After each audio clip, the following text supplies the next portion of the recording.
Hello guys, എല്ലാവർക്കും സുധാസ് വേൾഡിലേക്ക് സ്വാഗതം. അപ്പോൾ എന്നെ പരിചയപ്പെടാം.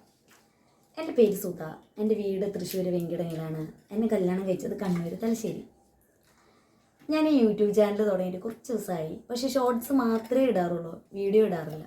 അപ്പോൾ ഇന്ന് രാവിലെ വിഷുവായിട്ട് അമ്പലത്തിൽ പോയി കുളിച്ച് ഒരുങ്ങി വന്നപ്പോൾ എനിക്കൊരു തോന്നൽ, ഇന്നത്തെ ദിവസം എന്തെങ്കിലും ഒന്ന് തുടങ്ങണ്ടേ വിഷുവായിട്ട്. അപ്പോൾ അതിൻ്റെ ഭാഗമായിട്ട് ഞാനൊരു വീഡിയോ കൊണ്ട് ചെയ്യാമെന്ന് വിചാരിച്ചു. അപ്പോൾ ഇനി മുതൽ നിങ്ങളുടെ ഈ യൂട്യൂബ് എന്താ പറയുക കളരി ഈ രംഗത്തേക്ക് ഞാനും കൂടി ഒന്ന് ചോട് വയ്ക്കുകയാണ്. എന്നെയും കൂടി ഒന്ന് സഹിക്കണം ഗെയ്സ്. അപ്പോൾ എൻ്റെ വീഡിയോ കാണുവാൻ വേണ്ടിയിട്ടും നിങ്ങൾക്കത് എന്താ പറയുക നിങ്ങളുടെ ഫോണിലേക്കൊക്കെ എത്തണമല്ലോ. അപ്പോൾ അതിന് വേണ്ടി നിങ്ങൾ എന്ത് ചെയ്യണം? ലൈക്ക് അടിക്കണം, ഷെയർ ചെയ്യണം, കമൻറ്റ് ചെയ്യണം, സബ്സ്ക്രൈബ് ചെയ്യണം. പിന്നെ ഓൾ ബട്ടൺ അമർത്താൻ മറക്കരുത് കേട്ടല്ലോ. പിന്നെ എന്നെക്കുറിച്ച് പറയുകയാണെങ്കിൽ എൻ്റെ ഫാമിലി, ഹസ്ബൻഡ്, ഞാൻ, 3.5 വയസ്സായ മോൻ. പിന്നെ ഞാനൊരു കോളേജ് അധ്യാപികയാണ്. സൈക്കോളജി, ഫിലോസഫി ആൻഡ് എക്കണോമിക്സ് ഇതൊക്കെയാണ് ഞാൻ കൈകാര്യം ചെയ്യുന്ന സബ്ജക്റ്റുകൾ. ഇത്രയേ ഉള്ളൂ. ഇനി ഞാൻ കൂടുതലൊന്നും പറയുന്നില്ല. അപ്പോൾ എല്ലാവർക്കും എൻ്റെ ഹൃദയം നിറഞ്ഞ എൻ്റെയും എൻ്റെ ഫാമിലിയുടെയും ഹാപ്പി വിഷു. അപ്പോൾ തൃശ്ശൂരത്തെ വിഷുവിനെ കുറിച്ച് പറയാം. തൃശ്ശൂരത്തെ വിഷു എന്ന് പറയുകയാണെങ്കിൽ അമ്മ രാവിലെ വിഷുക്കട്ട ഉണ്ടാക്കും. വിഷുക്കട്ട എന്ന് വെച്ചാൽ പച്ചരിയിൽ തേങ്ങാപ്പാലൊക്കെ ഒഴിച്ച് ശർക്കരയൊന്നും ഇടില്ല, കുറച്ച് ഉപ്പൊക്കെ ഇട്ട് ചിലപ്പോൾ അതിൽ ഏലക്കപ്പൊടിയൊക്കെ ഇടും. എന്നിട്ട് അത് അങ്ങനെ കുറുകി വന്നു കഴിഞ്ഞാൽ ചോറ് വയ്ക്കുന്ന പോലെ തന്നെ പാലാണ് ഒഴിക്കേണ്ട പകരം, വെള്ളത്തിൻ്റെ പകരം. എന്നിട്ട് അത് വാഴയിലയിൽ ഇങ്ങനെ പരത്തി വെക്കും. പരത്തി വെച്ച് കഴിഞ്ഞാൽ അത് ശരിക്കും കേക്ക് പോലെ ഉറയ്ക്കും, കുറച്ച് ഉറയ്ക്കും. എന്നിട്ട് അതിങ്ങനെ കട്ട് ചെയ്ത് ശർക്കരയുടെ പാനി അതിൽ ഒഴിച്ചിട്ട് കഴിക്കും. അതാണ് വിഷുക്കട്ട. വിഷുവിൻ്റെ അന്നാണൊക്കെ ഉണ്ടാക്കുക. പിന്നെ കണ്ണൂർ വന്നപ്പോൾ ഇവിടുത്തെ വിഷു എന്ന് പറയുകയാണെങ്കിൽ ഈ കണ്ണൂരിൽ തന്നെ പല സ്ഥലത്തും പല രീതിയിലാണ് വിഷു ആഘോഷിക്കുന്നത് എനിക്ക് മനസ്സിലായി. ഞാൻ എം.എഡ് ചെയ്തത് ധർമ്മശാലയായിരുന്നു. അവിടെ ആ ഒരു ഏരിയയിൽ തളിപ്പറമ്പ് ധർമ്മശാല ഭാഗത്ത് എന്നിട്ട് വിഷുവിൻ്റെ ആ സമയത്ത് പൂരക്കുട്ടി എന്ന് പറഞ്ഞിട്ടൊരു ചടങ്ങ്, കാമദേവനെ ഉണ്ടാക്കി പൂ കൊണ്ടുണ്ടാക്കി അത് പ്രതിഷ്ഠിച്ച് എത്രയോണ്ട് ദിവസം അതിനെ പൂജിച്ച് അങ്ങനെയൊക്കെയുള്ളൊരു സിസ്റ്റം ഞാൻ കണ്ടു. കൂടുതലായിട്ട് എനിക്കറിയില്ല. അങ്ങനെ അവിടെ പിന്നെ തലശ്ശേരിയിൽ ഈ ഏരിയയിൽ പൂരക്കുട്ടിയൊന്നുമില്ല. ഇവിടെ എല്ലാവരും കുട്ടികളാണ് വീട്ടിലത്തെ. എന്താണെന്ന് വെച്ചാൽ വേറെ ഒന്നുമല്ല, ഇവിടെ മെയിൻ പടക്കമാണ്. രാത്രി രാവിലെയും ഒക്കെ ഇപ്പോൾ കേട്ടാ ശബ്ദം ഫുള്ള് പൂത്തിരി, പിന്നെ മത്താപ്പ്. ഞാൻ മത്താപ്പ് എന്ന് പറയുമ്പോൾ ഇവരെന്തൊക്കെയോ പറയും. ഇവിടെ എന്താ പറയുക മത്താപ്പിനെ? പൂക്കുറ്റി. തൃശ്ശൂർ മത്താപ്പ് എന്ന് പറയാം. അതായത് ഇങ്ങനെ ത്രികോണം പോലെ ആയിട്ട് ഇങ്ങനെ നിൽക്കില്ല, അതിങ്ങനെ പൂന്നിട്ട് ഇങ്ങനെ കത്തി ഇങ്ങനെ പരക്കും. അതിനെ മത്താപ്പ് എന്നാണ് നമ്മളൊക്കെ പറയുന്നത്. ഇവരിവിടെ പൂക്കുറ്റി എന്നാണ് പറയുന്നത്.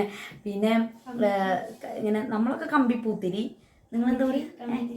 ഇവർ കമ്പിത്തിരി. പിന്നെ ഇവിടെ വള്ളി പോലത്തെ ഒരു പടക്കമുണ്ട്. പടക്കം വെച്ചാൽ അതിങ്ങനെ കത്തി ഇങ്ങനെ വരും, പൂത്തിരി പോലെ തന്നെ. അപ്പോൾ ഇവരതിനെ പറയുന്നത് എന്താണ്? നാട.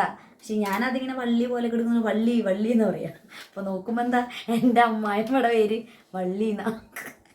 അപ്പോൾ ഇന്നലെ ഒരു ചെറിയ കോമഡി അങ്ങനെയൊക്കെ ഉണ്ടായി. അതൊക്കെയാണ് ഇവിടുത്തെ വിശേഷങ്ങൾ. അപ്പോൾ ഞാൻ എന്ത് പറഞ്ഞാലും ഇപ്പോൾ കല്യാണം കഴിഞ്ഞിട്ട് കുറച്ച് വർഷമൊക്കെ ആയി, പക്ഷെ ഇപ്പോഴും എനിക്ക് ഇവിടുത്തെ എന്താ പറയുക ഭാഷ എൻ്റെ ഇതിലേക്ക് കൺവേർട്ടായിട്ടില്ല. കാരണം ഞാൻ അധികം സംസാരിക്കാനും പുറത്തേക്കൊന്നും അധികം പോകുന്നില്ല. ജോലിക്ക് പോവുക, വരിക, പിന്നെ അവിടെയും കുട്ടികൾ എന്നാക്കുമ്പോൾ ഞാനും എന്നാക്കുക.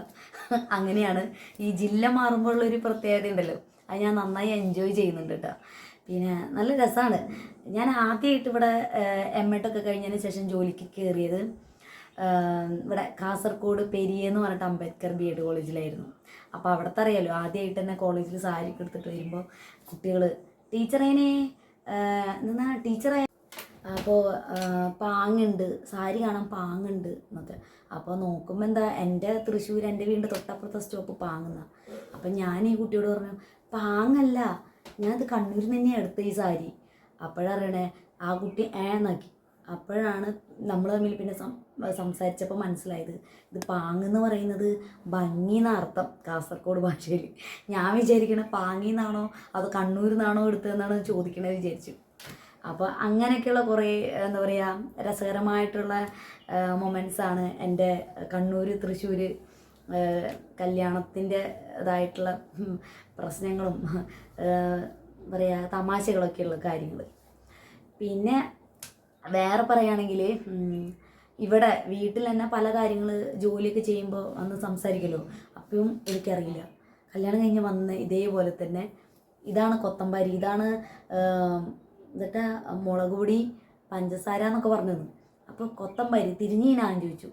അപ്പോൾ ഞാനിങ്ങനെ തിരിഞ്ഞു നിന്നിട്ടല്ലേ നോക്കുന്നത്. അതെല്ലേ, ആ ഹാ ഹാ. എന്നിട്ട് തിരിഞ്ഞീനാന്ന് ചോദിച്ചു. അപ്പോൾ ഞാൻ ബാക്കിൽ തിരിഞ്ഞു. എന്നിട്ട് തിരിഞ്ഞു. അപ്പോൾ തിരിഞ്ഞു നിൽക്കാനല്ല പറഞ്ഞേ, മനസ്സിലായോ, അതാണ് തിരിഞ്ഞീനാന്ന് ചോദിച്ചത്. അപ്പം എൻ്റെ തൃശ്ശൂരിൽ തിരിഞ്ഞേനെ എന്നൊക്കെ പറയുമ്പോൾ തിരിഞ്ഞു നിൽക്കൂ എന്നാണ് ഉദ്ദേശിക്കുന്നത്. അപ്പം അങ്ങനെ കുറേ കോമഡികളൊക്കെ ഉണ്ടേ, നല്ല രസമാണ്. പിന്നെ അമ്പലത്തിൽ പോകണമെങ്കിൽ എവിടെ പോകണമെങ്കിലും എനിക്കൊരു കോമഡി മൊമെൻറ്റ്സ് ഉണ്ടായിരിക്കും, അത് വേറെ കാര്യം. അപ്പോൾ ഇന്നും അമ്പലത്തിൽ പോയപ്പോൾ അങ്ങനെ തന്നെയാണ്. ഞാൻ പറയുന്നതൊന്നും മനസ്സിലാവുന്നില്ല ചിലർക്കൊക്കെ മനസ്സിലാവും കേട്ടോ. ഈ ചില വാക്കുകളാണ്, എല്ലാതുമല്ല, ചില വാക്കുകൾ മാത്രം. അപ്പോൾ അങ്ങനെയാണ് ഇവിടുത്തെ സന്തോഷകരമായിട്ടുള്ള ജീവിതം പോയിക്കൊണ്ടിരിക്കുന്നത്. കുറേ ചിരിക്കാനുണ്ട്, അതുപോലെ തന്നെ മിസ്അണ്ടർസ്റ്റാൻഡിങ്ങും ഉണ്ടാവാറുണ്ട് നമ്മുടെ ലൈഫിൽ, ഈ ഒരു സ്ലാങ്ങിൻ്റേതായിട്ടുള്ള രീതി കാരണം. അങ്ങനെയൊക്കെ തന്നെ. പിന്നെ മെയിൻ പടക്കം, പകലും പടക്കം രാത്രിയും പടക്കം പൊട്ടിക്കൽ തന്നെയാണ് ഇപ്പം ഇവിടുത്തെ വിഷു. അപ്പോൾ എല്ലാവർക്കും എൻ്റെ വീണ്ടും ഒരു വിഷു ആശംസകൾ അർപ്പിച്ചുകൊണ്ട് എൻ്റെ ഈ ഒരു വീഡിയോ ഇന്ന് നിർത്താണ്. ഇനിയുള്ള വീഡിയോസൊക്കെ ആയിട്ട് ഞാൻ എൻ്റെ എല്ലാ വിശേഷങ്ങളും നിങ്ങളിലേക്ക് പങ്കുവയ്ക്കാൻ ആഗ്രഹിക്കുന്നുണ്ട്. അപ്പോൾ ഞാൻ വരും. അപ്പോൾ എന്നെ നിങ്ങൾ അംഗീകരിക്കുന്ന ഞാൻ വീണ്ടും പറയുന്നു. അപ്പോൾ thank you, Tata, bye bye.